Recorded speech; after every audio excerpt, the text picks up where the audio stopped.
नमस्कार मित्रांनो, मी स्वाती तोरसेकर एशा पृथ्वीमध्ये तुमचं स्वागत करते. अमेरिकेकडून दोन महत्वाची स्टेटमेंट्स आली. त्यातल्या एकावरती मी एक व्हिडिओ केलेला होता आणि तो होता भारताच्या इलेक्शन प्रोसेस बद्दल. खुद्द राष्ट्राध्यक्ष डोनाल्ड ट्रम्प यांनी बोलून दाखवलं, की भारताचे निवडणूक आयुक्त मला म्हणाले, की व्होटर आयडी कार्ड नसेल तर तुम्ही निवडणूक मुळात घेताच कशी? म्हणजेच डोनाल्ड ट्रम्प हे भारतीय इलेक्शन प्रोसेसकडे अतिशय आकर्षित झालेले होते आणि ती बघितल्यानंतर आपल्या देशातल्या निवडणूक प्रक्रियेमध्ये ज्या उणिवा आहेत, अभाव आहेत, ते त्यांना प्रकर्षाने जाणवायला लागले. इतके की त्यांना अगदी जाहीर प्रतिपादन करावंसं वाटलं त्याचं. असं तेव्हा मी म्हटलं होतं की उपरती झालेली दिसते. पण ती गोष्ट थांबते ना थांबते तोवर अ, राजदूत त्यांनी नेमलेले त्यांचे खास म्हणजे ते त्यांच्या फॉरेन सर्व्हिस मधून वर चढत आलेले राजदूत नाहीयेत. ट्रम्प यांचे खास मित्र म्हणून त्यांना ह्या संपूर्ण एरियासाठी त्यांनी राजदूत नेमलं आणि भारतासकट अन्य देशांमध्ये सुद्धा ते वावरत असतात.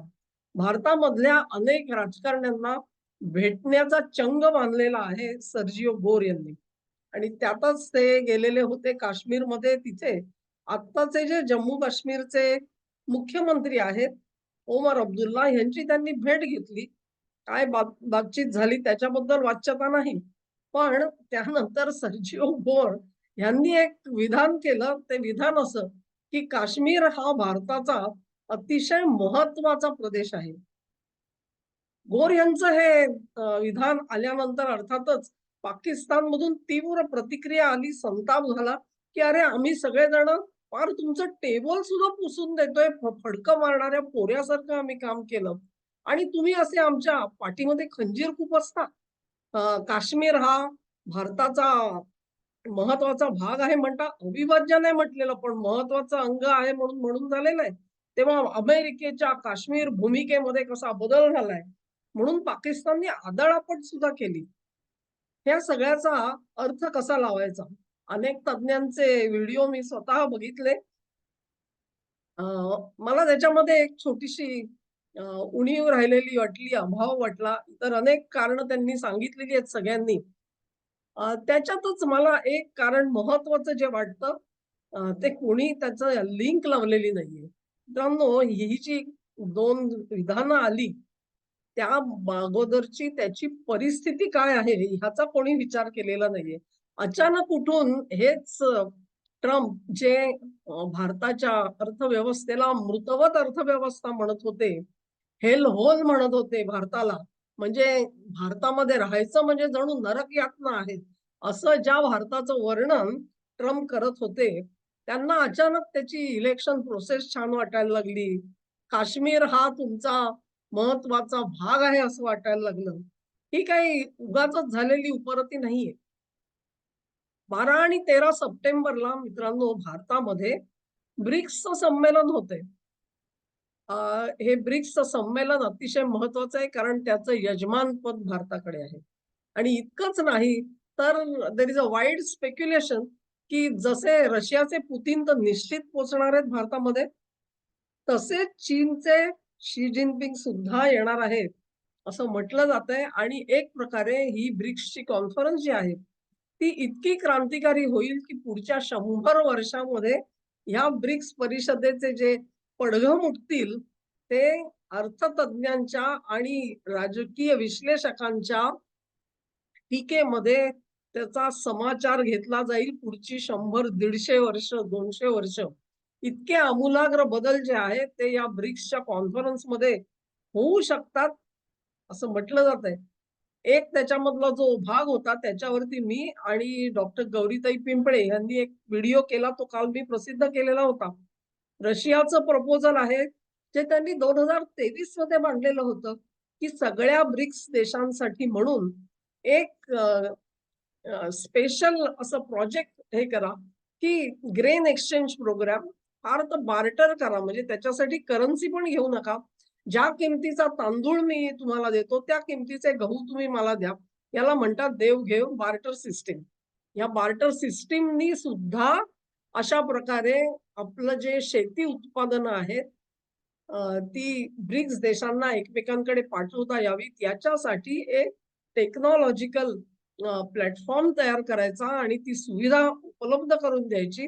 हे काम 2023 पासून चाललेलं आहे. आता 26च्या या कॉन्फरन्समध्ये त्याला मूर्त रूप येईल. ह्याच्यावरती मी आणि गौरीताईंनी वेगवेगळ्या बाजूंनी त्याचा अभ्यास करून तुमच्या समोर विषय मांडलेला होता. पण अशाच अनेक गोष्टी आहेत, ज्या ब्रिक्सच्या कार्यक्रम पत्रिकेवरती आहेत. ब्रिक्स काय करतं? हाताची घडी तोंडावर बोट. कोणीही वाच्यता करत नाही, परंतु पडद्याआड सगळ्या हालचाली चाललेल्या आहेत. कुठूनही ब्रिक्सचे जे काही देश आहेत, म्हणजे जे काही पर्मनंट सदस्य आहेत आणि जवळ-जवळ 70 एक देशांनी आम्हालाही मेंबर करून घ्या म्हणून उत्सुकता दाखवलेली आहे. या सगळ्यांसाठी म्हणून एक प्लॅटफॉर्म तयार झाला आणि डॉलर रहित ट्रान्झॅक्शन्स करता येतील का आर्थिक व्यवहार ह्याचा विचार सुरू आहे. ते इम्प्लिमेंट कसं करायचं ते सुरू आहे. या सगळ्यामधून एक दिशा ब्रिक्स घेताना दिसतं आणि ब्रिक्स इज इव्हिल असं ट्रम्प म्हणालेले होते. म्हणजे ब्रिक्सची भरभराट झाली तर ती अमेरिकेच्या विकासाच्या मुळावर येईल. मेक अमेरिका ग्रेट अगेन म्हणून त्यांचं जे स्वप्न आहे, त्या स्वप्नावरती जर का त्याला म्हणतात मुले कुठारा, त्याच्या मुळावरती प्रहार करणारी कुठची संकल्पना असेल तर ती ब्रिक्स आहे. आणि अशा ब्रिक्सचं यजमानपद भारताकडे आहे आणि ती कॉन्फरन्स 12-13 सप्टेंबरला भारतात होऊ घातलेली आहे. ही पोटदुखी आहे. तेव्हा या मुहूर्तावरती कसंही करा आणि भारताला ह्याच्यातून बाहेर खेचा. त्यासाठी मग भारताची भलावण सुरू करायची. हां, हां, हां. ह्यांची इलेक्शन प्रोसेस बघा कशी छान आहे. इतके दिवस ते राहुल गांधी सांगत होते, आमच्या इलेक्शन प्रोसेसमध्ये काळं-बेरं आहे. ईव्हीएम हॅक केला जातो. त्याच्यावरती अमेरिका टाळ्या वाजवत होती आणि त्याला पैसे देत होती, की हा प्रमोट करा, प्रमोट करा. म्हणजे राहुलला दिले पैसे असं नाही म्हणत आहे मी. पण हा असा जो अ, खोडसाळ प्रचार आहे, तो प्रचार करणाऱ्यांना तर इथे पैसा मिळत होता. उघड गोष्ट आहे. आता त्यांना तीच डेमोक्रेसी चांगली वाटायला लागली. इतके दिवस भारताच्या पायामध्ये अडथळा घालत होते. ऑपरेशन सिंदूर झालं त्यावेळेला समेट मी केला म्हणून अडून बसलेले ट्रम्प आता काश्मीर हा भारताचा महत्वाचा भाग आहे म्हणायला लागले. म्हणजे सर्जिओ गोरच्या तोंडातून त्यांनी ते वधवून घेतलं. हे सगळं काय आहे? हे सगळं अशासाठी आहे, की भारताला ब्रिक्समधून फोडायचं आहे. भारताशिवाय ब्रिक्स पूर्ण नाहीत. भारताशिवाय अमेरिका सुद्धा पुरी नाही. पण आत्तापर्यंत ज्या काही लाथा घालत होतात ना, गेले काही महिने 2025 जानेवारीमध्ये सत्तेवर आला. त्यानंतर ती झिंग इतकी चढलेली होती, की काही विचारून सोय नाही. इथे मार्को रुबियो येऊन पण मखलाशी करून गेले. एफ-सी-आर-ए रोका म्हणून सांगून झालं. काहीही परिणाम झाला नाही. एफ-सी-आर-ए गेलेला आहे पार्लमेंटरी कमिटीकडे. तिथून आलं की कायदा पास होणार. ही काळ्या दगडावरची रेघ आहे. ती कोणीही थांबवू शकत नाही. हे जेव्हा आता हळू टाळक्यात घुसायला लागलं, की आपला आणि पाकिस्तानला वर उचलून, "अरे वाह! हा तर माझा फारच चांगला, ते कसे माझं ऐकतात बघा." म्हणून असीम मुनीरला मांडीवर बसवून झालं. हा सगळा पोरकटपणा होता. ह्याच्यामधून भारत बधेल असं त्यांना वाटत होतं. ते झालं नाही. त्यामुळे आता पॉझिटिव्ह स्टेटमेंट्स यायला सुरुवात झालेली आहे आणि ही स्टेटमेंट्स अशीच चालू राहतील. तुमच्या एक लक्षात आलं असेल, भारताने दोन्ही स्टेटमेंट्स वरती प्रतिक्रिया दिलेली नाही. त्यांना असं वाटलं झिंच्याक, झिंच्याक म्हणून भारत इथे नाच करायला सुरुवात करेल. तसं काही होणार नाहीये. ते झिंच्याक, झिंच्याक करायचे दिवस संपलेले आहेत. हॉडी मोदी म्हणून त्यांना आता आठवण येते. मी आलो होतो तिकडे आठवतंय तुम्हाला वगैरे, वगैरे. ते सगळे आता स्मरणातल्या गोष्टी म्हणजे जसं आपण तरुणपणी कशी मजा केली, हे जसं म्हातारपणी माणसं आराम खुर्चीत बसून आठवायचा प्रयत्न करतात, तशा गोष्टी आठवा आता. कारण तुम्ही इतक्या प्रकारे 2 वर्ष नाडून झालेलं आहे, की आता ब्रिक्स थांबू शकत नाही. आणि ब्रिक्स थांबणार नसेल, तर अमेरिकेचा ऱ्हास थांबू शकत नाही. डोक्यावरती ब्रिक्स आपटलं, डोक्यावरती विटा आपटल्या, तेव्हा ह्यांना आता ब्रह्मज्ञान आठवलेलं आहे आणि भारताचं प्रेम उतू जातंय. आता त्याचा काही उपयोग नाहीये, कारण भारत त्याच्याकडे ढुंकून बघायला तयार नाहीये. याचा अर्थ असा नाही, की भारत ब्रिक्सच्या आहारी गेलेला आहे. भारत, भारत आहे. आणि आम्ही म्हटलं तसं आमच्या वचनाप्रमाणे आमची जी स्ट्रॅटेजिक ऑटोनॉमी आहे, स्वयं निर्णय घेण्याची क्षमता आणि शक्ती ही आम्ही कधीही गमावणार नाही. हे आता अमेरिकेला इतक्या वाईट अ, त्यांचे जे काही त्यांनी चाळे करून दाखवले, त्याच्यावरती भारताने जी चपराक मारलेली आहे, त्याच्यातून लक्षात आलं. काही लोकांना काय माहितीये का, लाथा खाल्ल्याशिवाय मुळी समजतच नाही. तशातलीच ही सगळी धेंड तिकडे बसलेली आहे, तर आपण तरी काय करणार? टाचच घालणार, दुसरं काय करणार?